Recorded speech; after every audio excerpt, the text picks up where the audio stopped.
The talk today is Power, Privilege, and Institutional Betrayal, Fostering Change, Countering Resistance. And this will be fostering change and countering resistance, not only on an individual level, but also thinking about these things on the systemic level and thinking about what we can do for institutional change.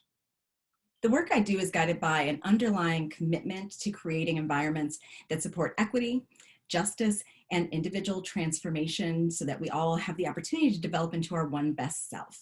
So my approach for fostering change and countering resistance is driven by something that I see as much larger than myself, and it has to contribute to a larger social justice framework. What is social justice? Social justice is achieved when equity and justice exist throughout society and exist for all of the people within a society. This means extending to those that are most vulnerable, those who need our protection, those that are traditionally disenfranchised, and those that are outside of our traditional systems of power and influence. Social justice reflects values that are based on and demonstrated through behaviors, where the primary goal is to decrease human suffering and promote equality and justice. So in my opinion, you cannot claim to be focused on equity and justice if it's not a core value that you hold. And you cannot claim it's a core value if your actions work against those goals or if you remain neutral or silent in face of unjust acts and behaviors. This also centers the, I think, truism that social injustice creates and perpetuates social oppression. So a focus on social justice holds all of us accountable for its outcome. Being complicit with social injustice is the same as supporting social oppression. And we lie to ourselves if we think we can separate the two or claim to be on the side of justice while we do nothing in the face of injustice. Let's talk a minute about some of the core principles of social justice. The understandings of social justice create the foundation for our core principles relating to social justice. These principles have the potential to transform our social systems, our institutions, and ourselves as individuals. And it ensures full and equal participation in society and equal access to the resources within that society or the institution. So some of the things that are core to social justice practice. One, we have to continue an ongoing self-examination. So we are including an analysis of our own biases and our positions in relationship to power. We must facilitate shared power. For example, sharing power within a therapy relationship and emphasizing collaboration, or in our work with community partners, or even what we are doing in our research and with our participants. We must give voice to those that are disenfranchised by facilitating our shared community and our narratives, recognizing the expertise of the client or our community partners, and collaboratively disseminating these voices throughout our scholarship, policy, and advocacy. And then raise consciousness around oppression. So this consciousness raising relates to helping clients and communities understand systems of oppression, as well as the effects that these systems of oppression have on them as individuals and as a community. We must also focus on strengths rather than our perpetual emphasis on deficits. Our focus on strengths such as skills or expertise that a community may have and how those also affect social justice. And then create our interventions that are self-sustaining, fostering the development of tools and skills for continuing to heal and continuing social justice that people can freely access for their own empowerment. This gets back to this concept of giving psychology away.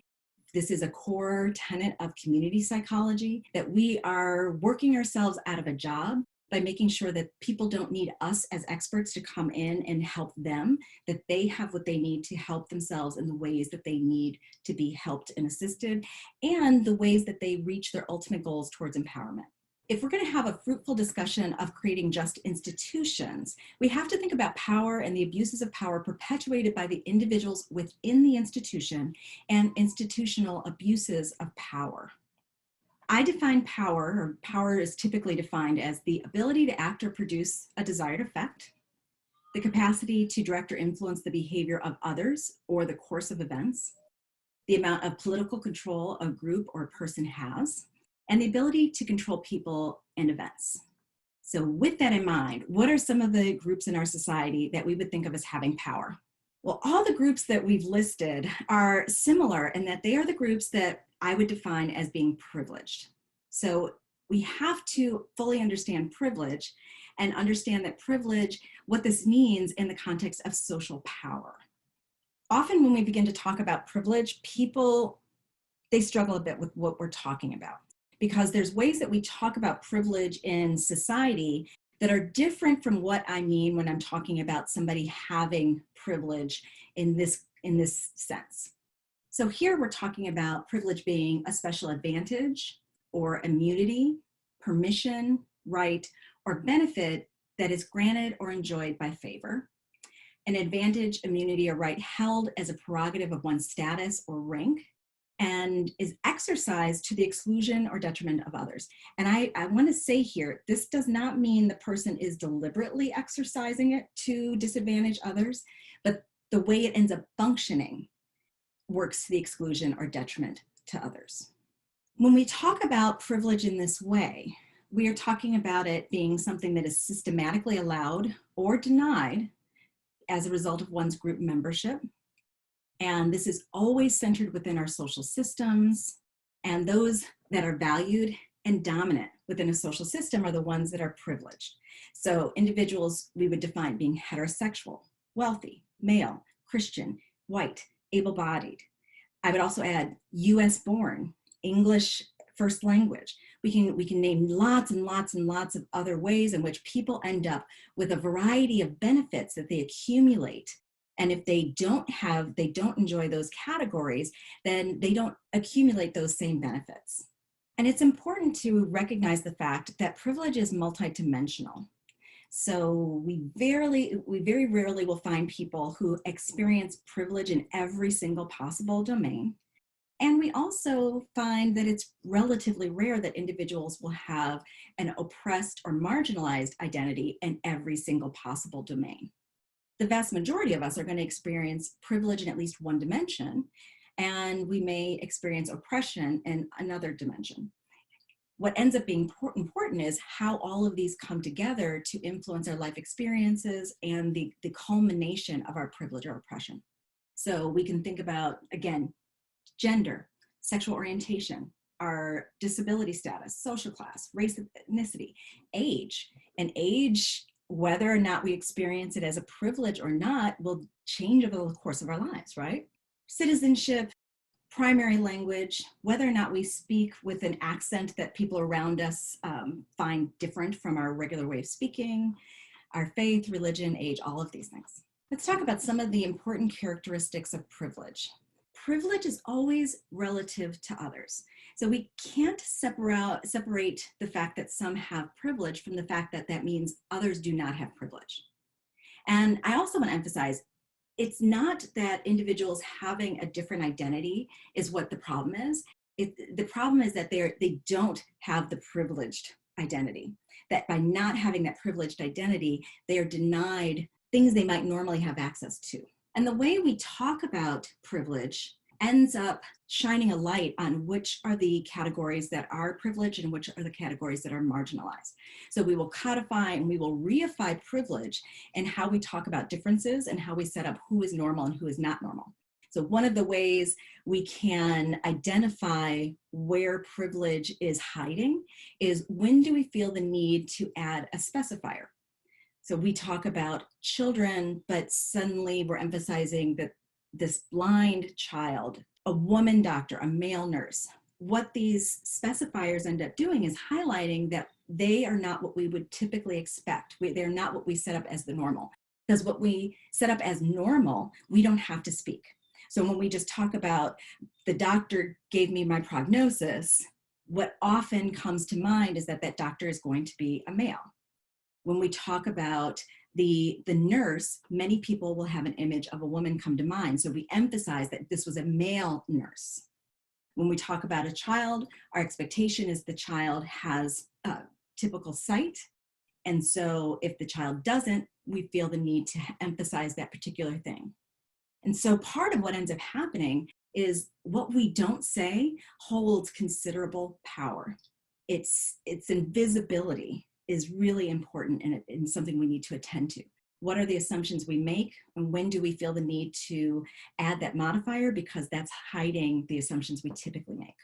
Or maybe it's highlighting it, not hiding it. Whenever I talk about privilege, I get a lot of pushback on what counts, what doesn't count, what am I inappropriately including, and people will come up with lots and lots of examples of things that they believe reflect privilege that really are not in the sense of what we're talking about here. So one of the things we can always do is look at what are the things that are highly valued in a culture or in a social system. If something is not highly valued, if it's not rewarded, and what do I mean by rewarded? Often we're looking at things that are financially rewarded, or people will get rewards for them like accolades, maybe even actual plaques and things like that. So things that are not rewarded in these various ways, we cannot call them privilege. So one of the things people will talk about is, well, women have the privilege of being able to express their emotions. They don't have to hold it in. While it is true that women have more leeway in being able to express emotion, somebody who expresses a lot of their emotion does not get conveyed value for doing so. In fact, if you express a lot of emotion, there's a point where you will actually be strongly punished for doing so. So emotional expressiveness is permitted, but it's not valued. One I get almost every time we talk about this is motherhood. You know, people talk about they love their mother. Mothers get all of these perks. They'll even have a parking spot at the front of the grocery store in some places. And they will talk about the way they love their mom and honor their mom to say, well, see, motherhood is a privileged category, and maybe even go so far as saying women then are a privileged category. But motherhood is not compensated. Women pay a heavy, heavy price for motherhood. Being in a position where your mother will have direct impacts on salary, on being hired. There's lots of stereotypes about what it might mean to be an employed mother that can work against you. But even if we don't look at what happens out in the world, if somebody says, my job is to be a mother, they will not be salaried. They will not have any benefits. They will not have anything going towards their Social Security. And in fact, they will be financially dependent on someone else because they will have no income related to being a mother. So while we may honor an individual mother, motherhood is not a privileged status because and we can see this or recognize this in the fact that it is not compensated and the fact that it's actively punished in many realms.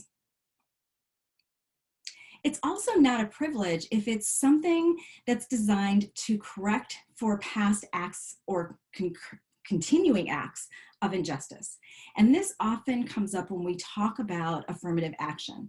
People will say, well, hey, these people, they get a leg up in getting hired. Therefore, they have privilege. They're the privileged group. The fact that there needs to be something in place to give people an opportunity to even be hired is in and of itself highlighting that those individuals without that don't get those same opportunities. So by definition, they cannot be a privileged group. So one of the things that often you'll hear is this struggle with talking about somebody having a benefit or someone having something that is a corrective action, and that is not privilege as we're intending it in the idea of a social phenomenon. That's a way we might be sloppy in our language, but that doesn't count as privilege in this context. So I've said what privilege is not. Let's move forward into some of the characteristics of privilege. So one, by its very nature and by its design, privilege is rendered nearly invisible. Privilege often will shapeshift so that it's difficult to pin it down and to see it very clearly. That's part of the design. That's part of how it stays a privilege. It makes itself difficult to identify and difficult to talk about. So what we see is it will systematically overempower certain groups, and that overpowering of certain groups provides them dominance and privilege. This allows those with privilege to disparage, fear, neglect, or simply be oblivious, to not have to know at all things that are outside of their dominant cultural norms. And it can often look like a strength But what we'll talk about is that this is actually giving people permission to escape and to ignore and dominate over those with less social power. And there's a price to be paid for that. People also struggle with the idea of privilege and the idea that they may enact privilege in a way that's very active, and people often want to attend to that. So when people are very directly and intentionally doing something, we have a much easier time identifying that as privileged or discriminatory. But enacting privilege can and often is passive. So as an active thing, it might be us intentionally not giving someone a job because of their religion.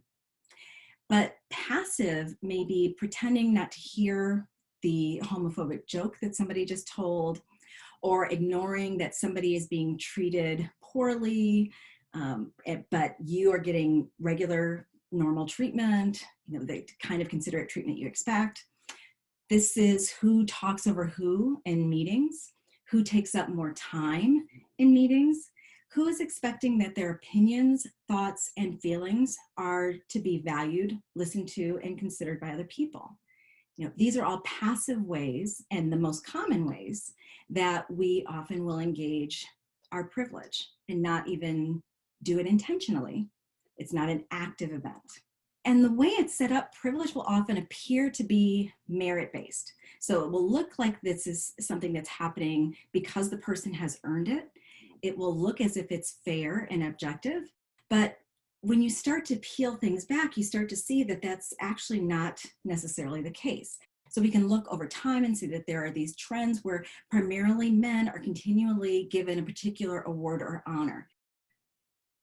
We should hopefully agree that if it's only men receiving a particular award, something based on their scholarship or their contribution, well, it cannot be that men are the only people that are meritorious and worthy of a particular award or honor. There must be other pieces in there that are making it so that they're more likely to get that award.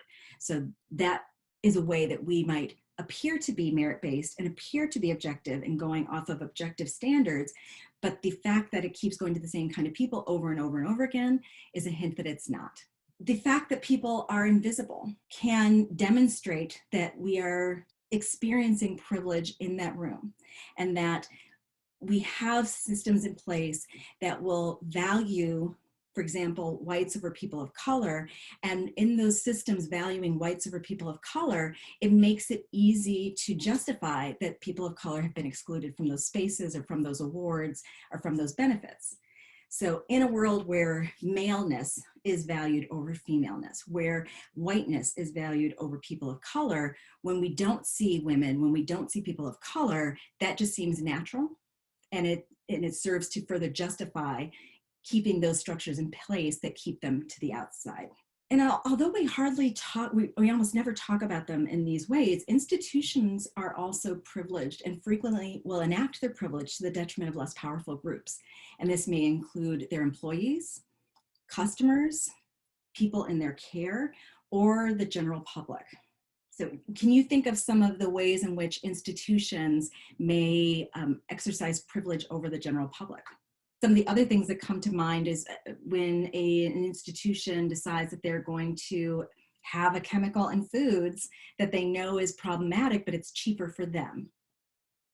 Or when they decide they're going to dump chemicals or not store chemicals in a way that's safe for the general public, but it's in their best interest because financially it's easier.